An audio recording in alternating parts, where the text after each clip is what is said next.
Olá,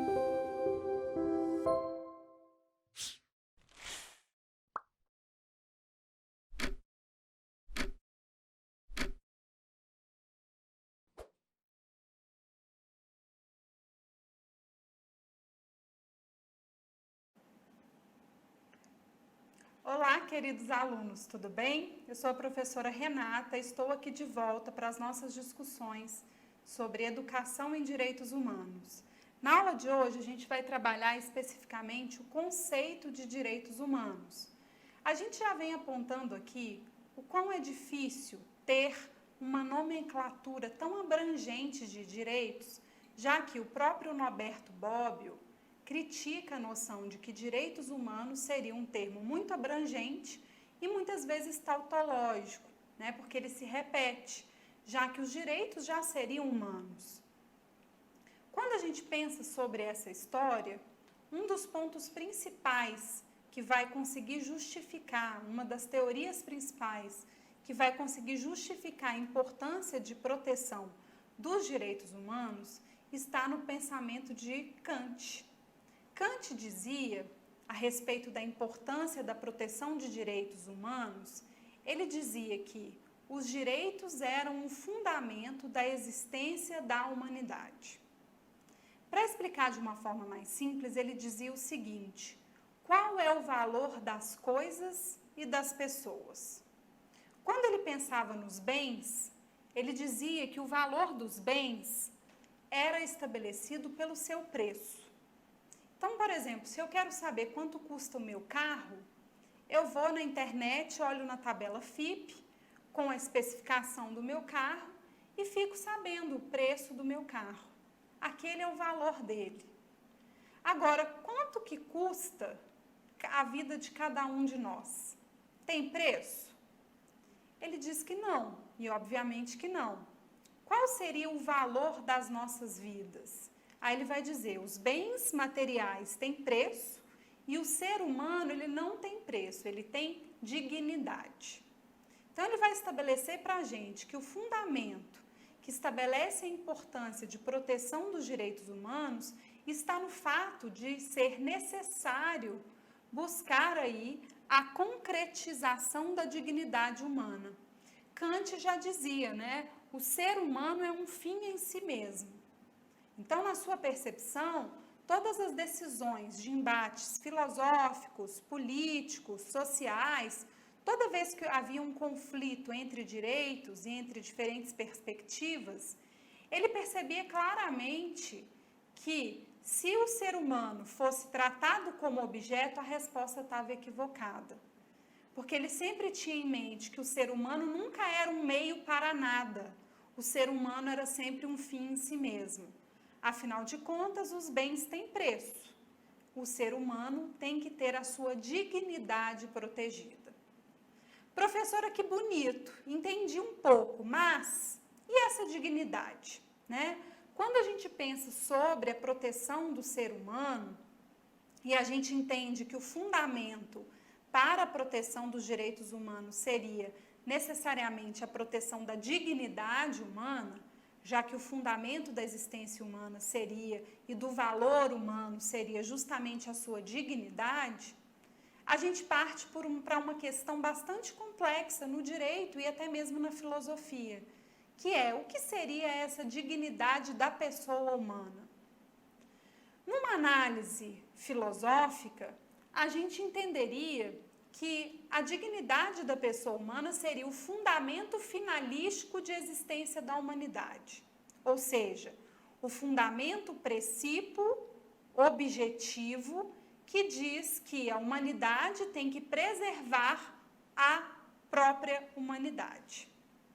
Agora, de forma jurídica, a gente tem o princípio da dignidade humana como um princípio normativo, porque ele é positivado em vários textos constitucionais, tratados internacionais, e ele é um princípio ordenativo de onde vem a noção de estabelecimento de regras que busquem a proteção e a efetivação concreta dessa dignidade humana. Basicamente, o que a gente vai perceber é que a dignidade da pessoa humana é o ponto central de construção de um ordenamento jurídico que seja respeitoso da humanidade. Para se ter dignidade, o que se percebe, principalmente pós-Revolução Francesa, pós-percepção de positivação de direitos humanos nas normas constitucionais, o que se percebe é que essa dignidade da pessoa humana só vai ser vivida e efetivada se existirem direitos que sejam direitos individuais, sociais, coletivos, difusos, que busquem a concretização e a proteção normativa da existência do ser humano como um fim em si mesmo. Então, sempre que, de forma concreta, até mesmo no direito civil, no direito penal, eu imagino se existe realmente a necessidade de reparação ou de compensação de um dano, seja ele um dano material, seja ele um dano moral, eu necessariamente imagino que essa reparação, essa responsabilidade, tanto civil quanto a responsabilidade penal, sempre vai existir em função de que tanto o direito civil, com a teoria do dano, quanto o direito penal, com a tipificação de certas condutas, vão estabelecer a necessidade de uma causa e uma consequência para fatos e atos que sejam violadores da dignidade humana. No plano constitucional e no plano dos tratados internacionais, todos os direitos que são protegidos e positivados como direitos humanos têm o mesmo objetivo, a proteção da nossa dignidade. Então, quando a gente fala sobre a dignidade da pessoa humana, a gente vai entendê-la como um valor suprajurídico, que nem precisaria estar positivado e já seria o fundamento de existência de todas as sociedades estatais, a necessidade de proteção dessa dignidade humana. Além disso, um superprincípio jurídico obrigatório que busca a efetivação de direitos humanos, justamente porque são esses direitos que concretizam a proteção do ser humano como um sujeito digno. Sempre que a gente pensa sobre isso, a gente vai tentar entender o que é princípio, o que é regra, como que isso se aplica no direito. Ronald Alex vai dizer, olha, os princípios são mandamentos de otimização, ou seja, eles são determinações objetivas impositivas, obrigatórias, que buscam otimizar, ou seja, melhorar a interpretação do direito. No caso da dignidade da pessoa humana, ela é um princípio que é um princípio onipresente, que deve ser levado em conta em todas as discussões jurídicas, em função da sua importância, que vem justamente da importância que o ser humano percebe da sua própria existência de forma digna. Então, nesse sentido, às vezes a gente vai perceber que quem vai ser aquele que vai nos ajudar a proteger a dignidade humana vai ser o próprio Estado, mas em outros sentidos a gente vai ter uma percepção de proteção da dignidade humana apesar do Estado. Isso vem inclusive da história da Segunda Guerra Mundial. No regime alemão nazista, o que se percebia era que o Estado, que deveria ser aquele que protegia o seu povo, era aquele que discriminava e separava certos grupos que também eram nacionais ou estrangeiros, né? Mas que eram pessoas que ele excluía por certas características e, a partir dessa exclusão, ele fundamentava, inclusive juridicamente, o seu genocídio. O que se começa a perceber, principalmente pós-Segunda Guerra Mundial, é que o Estado, no exercício do seu poder, se ele não tiver como norte, como determinação, o princípio da dignidade da pessoa humana, facilmente há uma deturpação no exercício do poder. Os regimes democráticos não se sustentam sem o objetivo finalístico de proteção da dignidade da pessoa humana.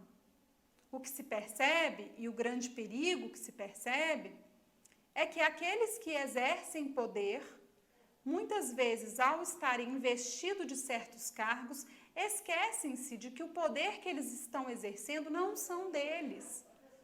Os poderes exercidos são do povo que os elegeu, do povo que está sendo gerido por eles, do povo que precisa de sua dignidade. Entretanto, o que vai se perceber numa análise efetiva de proteção de direitos humanos é que esse compromisso, ele necessariamente precisa levar em conta tanto uma proteção internacional de defesa de direitos, quando o Estado ele não tem essa noção de proteção ou até mesmo utiliza do exercício do poder para usurpar o seu próprio povo ou povos alheios, e um sentido de proteção interna, de efetivação das normas constitucionais e infraconstitucionais que devem preconizar, acima de tudo, através da proteção de direitos humanos fundamentais, a existência do ser humano de forma digna. Nesse sentido, então, quando a gente pensa sobre o pensamento kantiano, a grande ideia que Kant traz para a gente é a ideia de finalidade. A ideia de que todas as decisões que sejam tomadas, tanto no plano jurídico, como social, quanto político, quanto econômico, não podem esquecer que o objetivo final tem que ser sempre a proteção da dignidade humana. Existem pessoas que muitas vezes banalizam essa percepção. Acontece muito de pessoas falarem assim, tal regime era ditatorial, mas foi bom, porque aí através das torturas praticadas pelos médicos, a medicina avançou.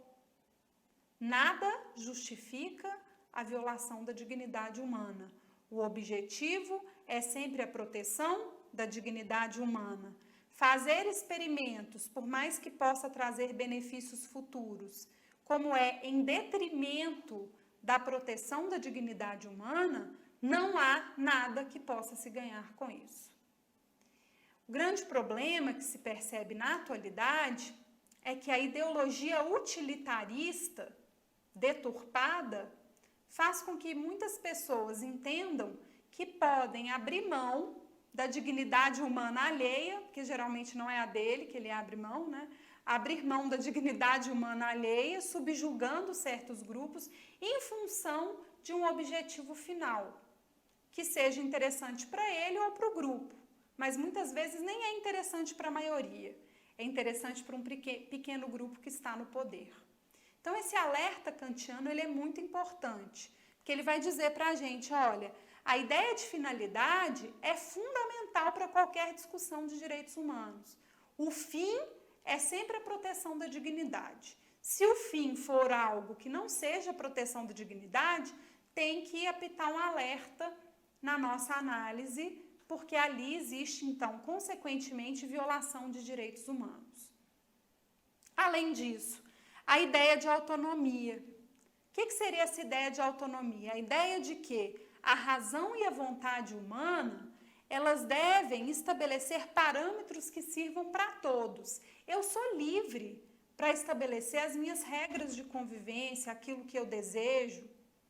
Essa liberdade, ela só é exercida junto com a dignidade se ela não é em detrimento da vivência e da dignidade de outros seres.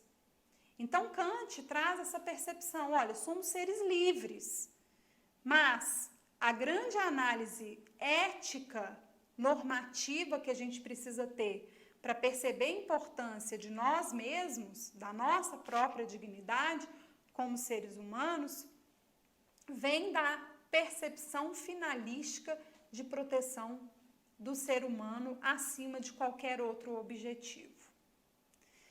Nesse sentido, então, quando a gente pensa na história, o grande problema é que sempre se teve teorias que diziam sobre a importância da dignidade humana.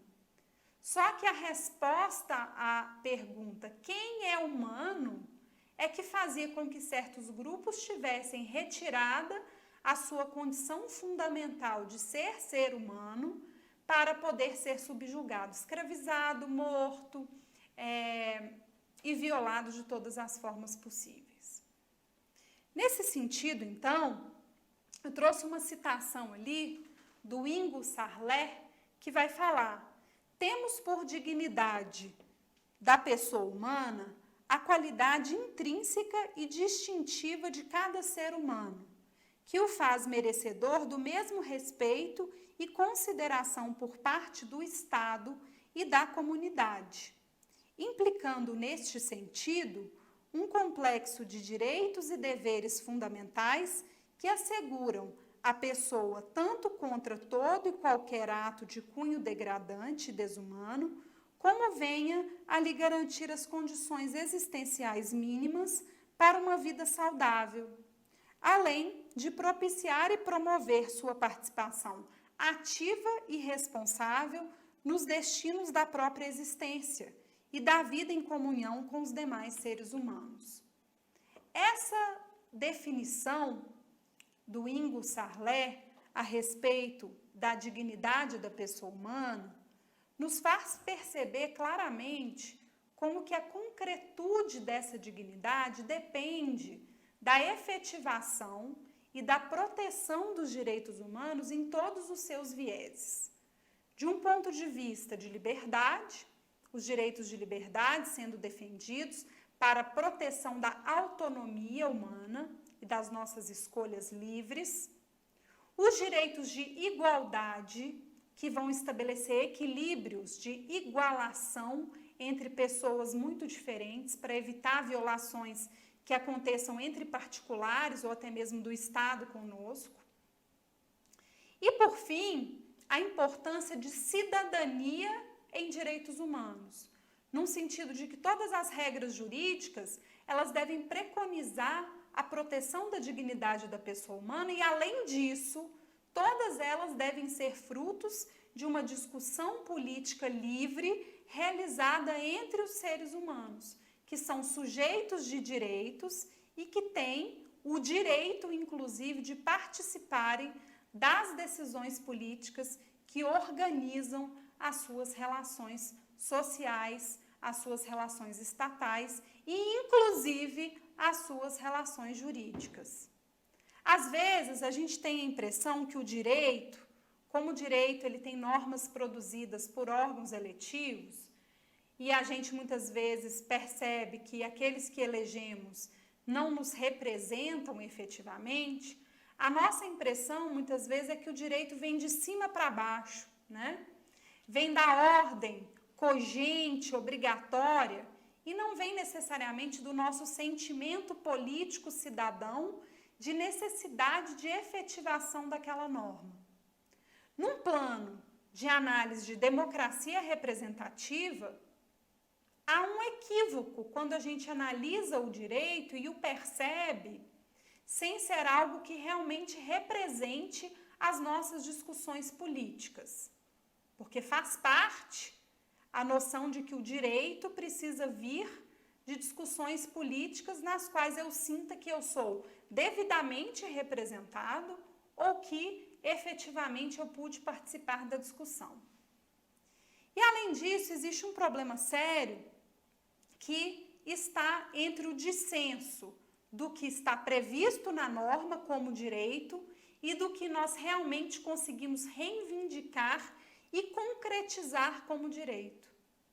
Isso se dá pela dificuldade de acesso à justiça, pela dificuldade de efetivação de direitos das minorias, pela prática reiterada de atos de preconceitos, pela ação de administradores, gestores públicos, que muitas vezes se esquecem que têm uma responsabilidade para com todos os sujeitos de direitos, para com todas as pessoas, e não somente com aqueles grupos políticos que apoiam seu exercício de poder. Então, existe aí uma grande crise na proteção e na percepção da importância dos direitos humanos, e essa crise parte do pressuposto de que, infelizmente, até hoje, na sociedade contemporânea, nem todos conseguem ter acesso à dignidade da pessoa humana.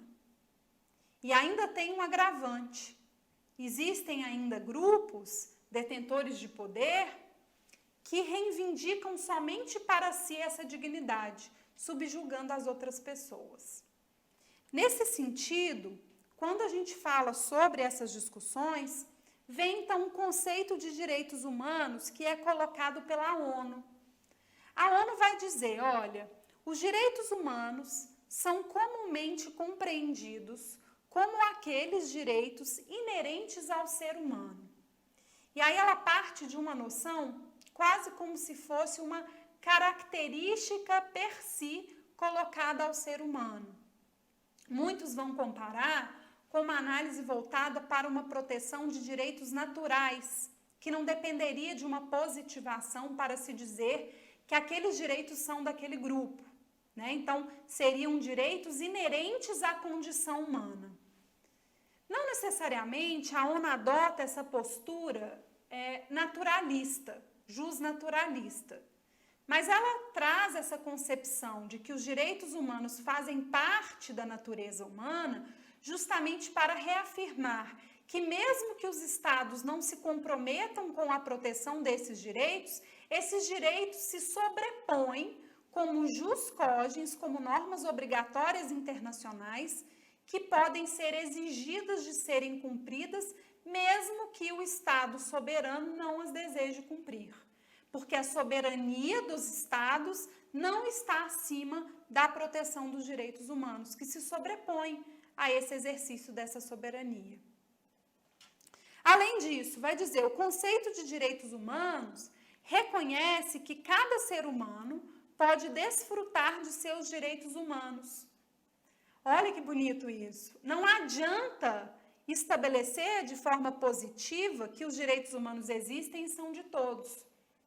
Mas é necessário se reconhecer a efetivação desses direitos para que todos nós possamos usufruir, desfrutar desses direitos.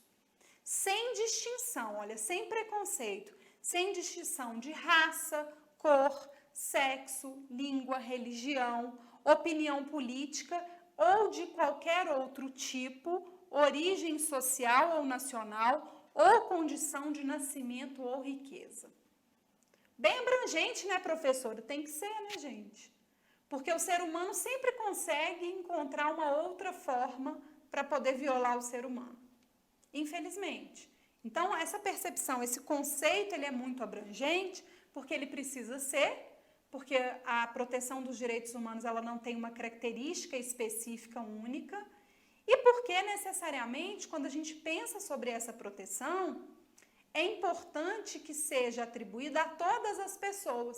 E o conceito precisa dizer, né, quais são as possibilidades de preconceito, porque tem uns que são muito positivistas, que vão dizer, ah, mas esse preconceito aqui pode, porque não estava previsto ali. Então, ele fala sobre todos que ele imagina que podem existir, ainda fala ou qualquer outro tipo de preconceito, que é a mesma matriz do artigo 5º da nossa Constituição, quando fala sobre o combate ao preconceito na efetivação de direitos fundamentais.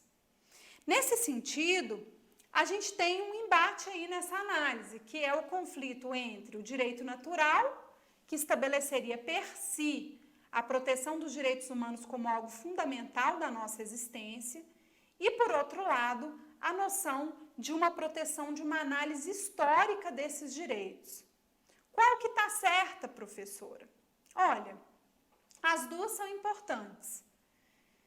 Se a gente for pensar, será que os direitos humanos nasceram da própria natureza humana?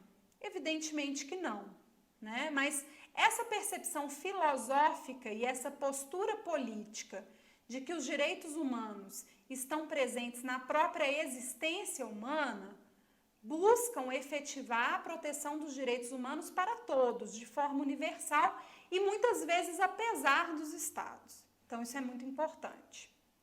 Por outro lado, é necessário se compreender que todos os direitos humanos hoje protegidos são frutos de lutas históricas. E por isso, quando se criticam certos direitos, que é algo muito comum hoje, é necessário se ter conhecimento histórico adequado para poder se questionar a existência de certos direitos, uma vez que hoje em dia a gente tem pessoas que, infelizmente, não conseguem perceber a importância da existência de todos esses direitos para todas as pessoas. Acredito que sempre tivemos pessoas assim, por isso até hoje a gente está nessa luta de educação em direitos humanos e de concretização de direitos humanos. Nesse sentido, então, a gente tem alguns conceitos que são interessantes, né? Os direitos humanos, então, eles seriam direitos de todos os seres humanos, protegidos internacionalmente, né? E que vão aí efetivar, dentro dessa proteção, uma noção de que seriam garantias para a dignidade humana de todos. Então, no conceito também da ONU, eu entenderia que direitos humanos são garantias jurídicas universais que protegem indivíduos e grupos contra ações ou omissões dos governos que atentem contra a dignidade humana. E aí começa a se perceber o quê? Olha, os direitos humanos existem muitas vezes apesar dos estados, porque eles existem para nos proteger de qualquer seja um ente privado, seja um ente público, que possa usar do seu poder e da sua força para violar a nossa dignidade. Nesse sentido, então, os direitos humanos são garantidos internacionalmente, são juridicamente protegidos e são universais, porque se aplicam a todas as pessoas. Para a gente fechar as nossas reflexões dessa aula, é interessante ainda pontuar alguns conceitos, como o conceito de direitos fundamentais. Qual que é a diferença, professora, de direitos fundamentais para direitos humanos? Direitos humanos são os direitos inerentes ao ser humano, protegidos no plano internacional. Só que muitos estados fizeram o quê? Eles pegaram os direitos que foram, inclusive, positivados em tratados internacionais e colocaram esses direitos, positivaram esses direitos nos seus textos constitucionais, ou até mesmo em normas esparsas, infraconstitucionais. Então, os direitos fundamentais são os direitos humanos positivados na Constituição. E temos, por fim, um último conceito, que seriam os direitos internacionais humanitários. Direito internacional humanitário, o que é? É o direito de proteção àquelas pessoas, aqueles sujeitos, que precisem de uma proteção especial porque estão em situação de guerra, não participam da guerra, mas estão ali no meio do fogo cruzado, estão numa situação em que o próprio Estado não consegue lhes proteger e, por conta disso, eles precisam de uma proteção especial para a manutenção da sua própria existência. Na próxima aula, a gente vai discutir a origem dos direitos humanos e vai falar a respeito de algumas teorias importantes nessa discussão. Até mais!